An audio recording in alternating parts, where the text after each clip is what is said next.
It is good to come together for the purpose of co-creating. Do you agree? You are knowing what you are wanting? Are you enjoying how it evolves? You like the fresh new desire that focuses within you? Feels good to want? Yes, the answer is yes. Yes. If there is any hesitation about whether you enjoy your desire or not, it must surely be because you have not quite yet figured out how to always be a vibrational match to your own desire. The only reason that desire ever feels uncomfortable is when a new desire is focused within you, but you have contradictory energy within you. Have you ever been assigned to someone? Maybe it's a wife or a husband. Maybe it's a work partner, where the two of you have a singular objective but different approaches to it. And you both think you're right. More importantly, you both think the other one isn't. And so you're just sort of tugging at each other on your way to your common objective, but it is such a rough ride. It's like two horses being joined by that yoke between them and each wanting to go a different direction rather than pulling together. Even though the objective is to go forward because they are not working in cooperation with one another, it is an uncomfortable experience. And sometimes you are like both of those horses. Your desire is pulling one way, but your belief or expectation is pulling another. We call it not in alignment. Only we are talking about vibrational alignment. So when you desire something and you don't believe it, you've got that pulling apart within you. And when that pulling apart is happening, when you are misaligned from your own source and from your own desire, what happens is you feel negative emotion. That's what negative emotion means. It means you are introducing a signal, a vibrational signal that doesn't match your desire. So today, as we are moving forward, we want to talk about how to bring yourself into alignment. Sometimes our physical friends feel uncomfortable with the idea of beliefs because beliefs feel like concrete. Some of them you've been carrying around for quite a long time. And when you have a belief that you've been practicing, that's all a belief is a thought that you keep thinking. It's a practiced thought. It's a thought that is so practiced that it comes forth more naturally. You might even say it's your tendency of thought. You are prone to that thought. That thought comes more easily than another thought. So when the contrast of your experience causes you to introduce into your own creative endeavor a desire that goes beyond where your prone thoughts or the thoughts of tendency are, then you begin to get this sort of push-pull thing happening within yourself.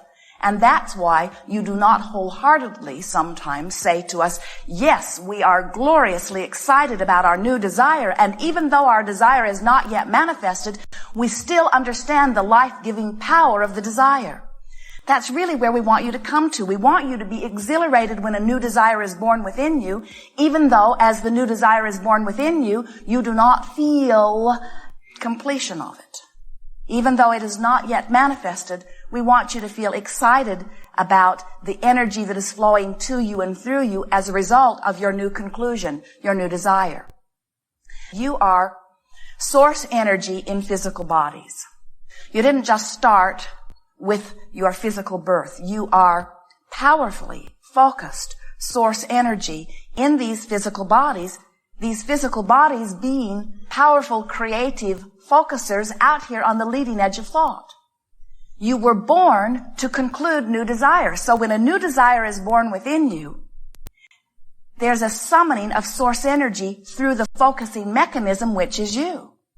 We're talking about one of those two horses. That desire is pulling through you in a powerful way.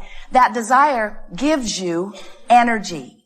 That desire is clarity. It is the source energy. It's the energy that creates worlds. And you are harnessing it, so to speak, and funneling it through this focus. And as it focuses through you, it is source energy. You cannot help but focus source energy because you are a focusing being. You perceive through all of your physical senses. You are in the perfect dynamic environment where the contrast causes you to conclude. In other words, you could not stop wanting if you tried. Many of you do try to stop wanting, but you can't. You are born preferers. It's just the way everything has been established. It is the way the entire universe functions. So here you are out here on the leading edge, concluding constantly new desires. Some of them you are able to speak. Some of them are happening at cellular levels. You are concluding desires at all levels of your being. That part just happens. The part that we are wanting you to be more aware of is, once the desire is focused within you, how in alignment with that desire are you? And you were born with emotions that let you know your state of alignment. The better you feel, the more in alignment you are. The worse you feel, the more out of alignment you are. And if you are out of alignment, which means you don't feel good, which means negative emotion is present, it is always because you've got some tendency of thought, some habit of thought, some belief that you've picked up somewhere along your physical trail that is dominant within your vibrational pattern right now. So you've got these two horses pulling against each other, and that's why you do not feel so good. Have you ever seen a child? It's easier to see with children, although you can see it with everyone. This child who behaves one way with one adult and a very different way with another adult. It feels like it's not even the same child. And it's because one adult is activating one vibration in the child and the other is activating another. In other words, you find a flaw in someone, focus upon it, make it an active vibration within you, and that person will give it to you so much that you think it's the only personality trait they have. You find something in someone that you adore, make that your dominant vibration, and they will shine for you every time you get together. And there's a tendency to say, because you make me feel good and you make me feel bad, you're good and you're bad. And we say, it's all up to you. You get to choose what aspects within you are activated. And that's what we're talking about here. Making the vibration of your choice the dominant active vibration. That's why people wonder why their prayers aren't being answered. They pray with such earnest from a vibration that is activated, that is opposite of the very thing that they're asking for. So the way you deactivate a vibration is by, Jesus said it, turning the other cheek.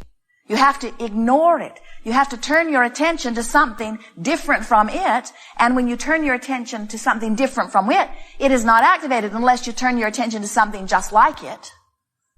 In other words, I hate that and I hate that too. And I hate that and I hate that and I hate that and I hate all of that. Well, that doesn't serve you very well. So the way you activate a vibration is by choosing something else. But if you've got a vibration going on within you, it isn't easy to choose something different from it because law of attraction is responding to what you have activated. So you say, well, I'm stuck in this hole. How do I get out of this hole? And we say, think about not being in the hole. But when you think about not being in the hole, you're thinking about being in the hole and just not wanting to be in the hole. So we say, think about being somewhere else. Activate something else. And you do it little by little by little. And that's the point of the game or process of virtual reality, where just for a moment, you practice something that feels good until little by little by little, within a few days, you will have convinced yourself that you have the power to activate anything that you choose to activate. And once you begin playing this game, wonderful things happen to you. The first thing that happens is you show yourself you can choose more deliberately. The next thing that happens is you get so hooked on this feeling. Esther said to Jerry, it's addictive. She had such fun in her own mind as she is driving. She almost didn't want to talk to anyone. She didn't want to be distracted from the stream of thought that she was finding. She said, this is addictive, this good feeling. Once you get 2 or 3 days into it, you want to keep it up. And once you get 2 or 3 days into it, a negative thought feels very, very obvious. You feel less willing to tolerate the accidental activation of something that does not feel good. So what must be your motivation? This is really key. You have to want to play this game because you want to feel good. Because if you want to play the game because you've got some issue that you want to deactivate, when you get in the game, you activate the issue. We were visiting with a really wonderful woman who was really getting the sense of our process. And so she began. She chose a beach.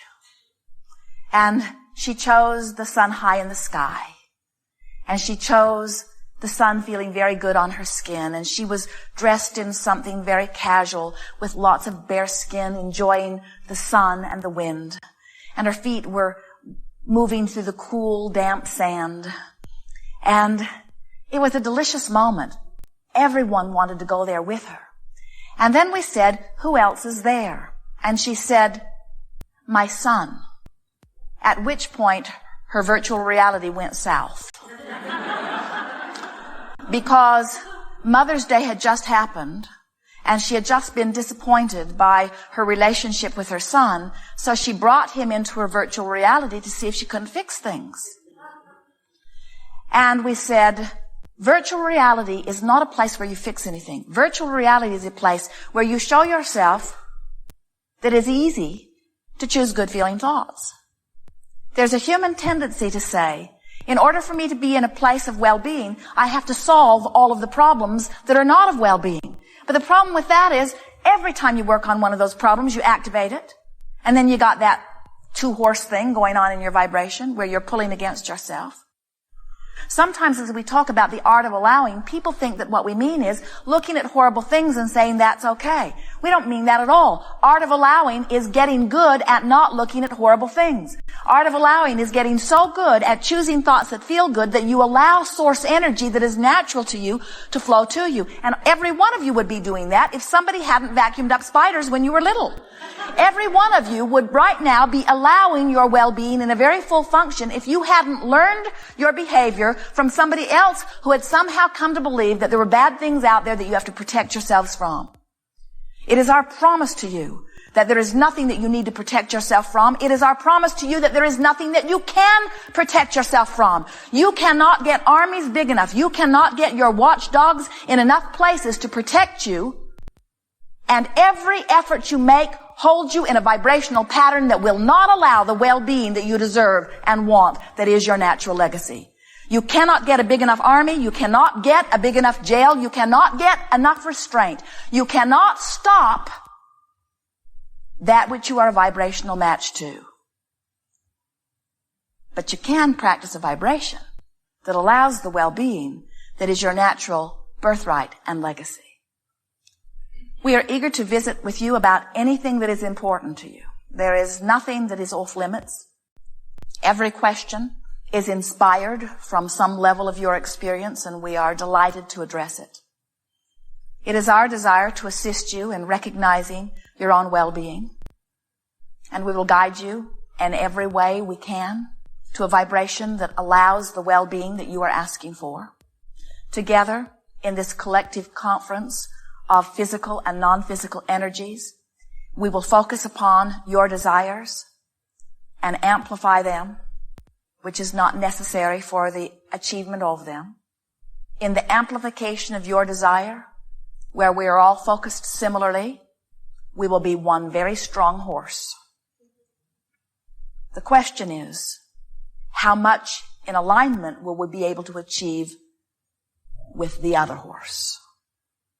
Sometimes you think that just goosing up your desire is all that is necessary. If I can just speak it more clearly, if I can just know it more strongly, if I can just want it harder. And we say, you want it enough. You have enough desire going on within you for 20 or 30 lifetimes. That's not where your work is. Your work is in getting into vibrational harmony with the well-being that is natural to you. And we'll go after that today with ease.